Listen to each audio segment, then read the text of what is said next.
호르몬 주사에 대해서 설명을 들으신 다음에 보충요법을 시작을 하고 싶은데 가장 이제 염려가 되거나 걱정하실 수 있는 부분이 부작용이에요. 합병증.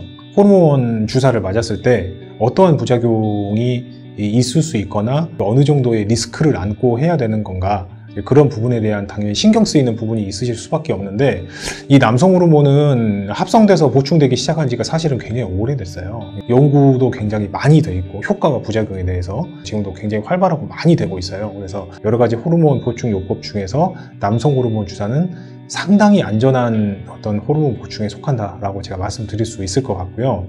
그럼에도 불구하고 우리가 모든 아무리 안전한 약이나 의료적인 어떤 중재라고 하더라도 당연히 잠재적인 어떤 부작용이나 합병증 있을 수밖에 없는데, 어떤 호르몬 보충이든지 간에 가장 걱정하거나 염려하는 부분은 특정 암 발생, 악성 종양 발생과의 연관성, 두 번째는 치명적인 혈관계 부작용, 예를 들면 심부정맥 혈전증이나 중풍 협심증, 심근경색 같은 치명적인 어떤 혈관계 합병증들인데, 다행히 장기간의 다양한 연구 결과를 보면 남성 호르몬 보충으로 인해서 특정 암 발생률이 높아지거나 위험도가 높아지는 것은 아니라고 돼 있어요. 전립선암 같은 경우는 호르몬 보충 때문에 발생하는 건 아니고, 우리가 전립선 수치를 남성 호르몬 보충 전에 검사한다고 말씀드렸는데, 남성 호르몬 주사를 맞음으로 인해서 그 전립선암의 발현 빈도나 리스크가 높아진 거는 아니에요. 대신에 전립선암으로 진단을 받으신 분들은 남성 호르몬이 좋지 않은 영향을 줄 수 있기 때문에 그건 분명히 금기사항에 해당되니까 검사를 통해서 확인을 해야 된다고 말씀드렸고요. 그 다음에 이제 혈관계 부작용인데,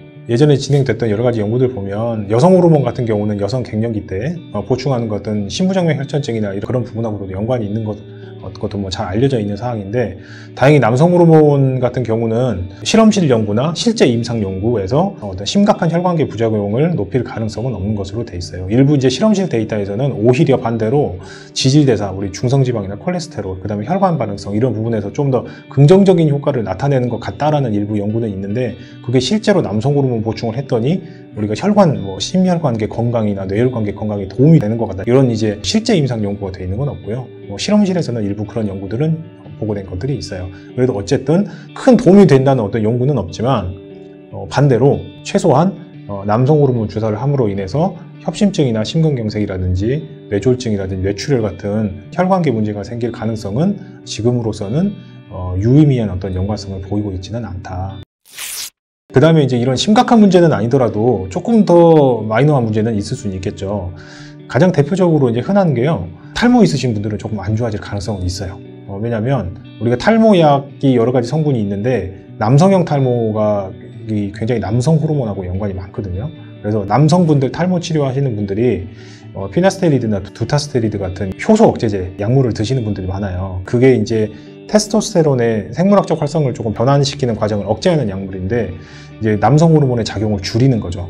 반대로 그런 작용을 줄여서 탈모 개선 효과를 높인다는 의미는 남성 호르몬의 효과를 높이는 남성 호르몬의 주사를 맞게 되면 이제 탈모가 있는 분들은 탈모가 조금 안 좋아질 가능성이 있다는 의미고요. 두 번째는 수면 무호흡증이 있는 분들이 있는데, 수면 무호흡증이 조금 악화될 가능성이 있다고 돼 있어요. 그런 부분이 보고가 된 게 있고, 그 다음에는 연령이 조금 높으신 분들한테서 나타나는 현상이고 굉장히 드문데 책에는 나와 있어요. 남성 호르몬이 우리 몸에 보충이 됐을 때 가장 먼저 생길 수 있는 부작용이나 생리적 변화는 수분 저류라고 돼 있어요. 전해질 성분들, 나트륨, 칼륨, 다양한 이제 염류들이 있는데, 이런 그 수분이나 전해질의 어떤 균형 상태가 항상 항상성을 유지를 해야 되는데, 콩팥을 통해서 배출되는 이제 수분, 물, 이런 것들이 좀 저류되면서 약간 조금 붓는 듯한 느낌이 든다, 혹은 검사 결과에서 수분 저류 현상, 저나트륨 혈증 같은 이런 이제 수분 저류 현상이 느낄 수 있다라는 게 이제 연구 결과들이 이제 보고가 되어 있고 책에도 언급이 돼 있어요. 그래서 호르몬 보충으로 인해서 건강상에 굉장히 심대한 문제가 생길 가능성은 사실은 대단히 낮은데, 그렇긴 하지만 남성 호르몬 보충으로 인해서 몇 가지 생길 수 있는 어떤 증상의 악화들, 그런 부분들이 있을 수는 있기 때문에 그런 부분에 대한 우려가 되신다면 검사를 하시는, 혹은 남성 호르몬에 대한 설명을 들으시는 의료진하고 어떤 부작용이나 어떤 합병증이 어느 정도의 빈도로 생길 수 있는지를 조금 상의를 해보시면 좋을 것 같아요. 호르몬 주사를 염두에 두시는 분들이 굉장히 많고, 실제로 보충요법을 하시는 분들이 굉장히 많은데, 이 호르몬 주사가 어떤 의미를 가지고 있고, 안정성은 어떻고, 주기는 어떻게 되고, 또 생길 수 있는 부작용이나 합병증은 어떤 게 있는지 좀 더 자세한 사항은 당연히 그 나를 담당하고 있는 의료진과 상의를 해보시는 게 좋겠지만, 영상을 들으시는 분들이 이런 개괄적인 정보를 조금 미리 갖고 계신다면 또 도움이 여러 가지 면에서 좀 되실 것 같아서, 이번 영상에는 발기부전 치료로도 많이 오시고 갱년기 증상 개선으로도 많이 오시는 테스토스테론 남성 호르몬 주사 치료에 대해서 몇 가지를 조금 말씀드려봤습니다. 감사합니다.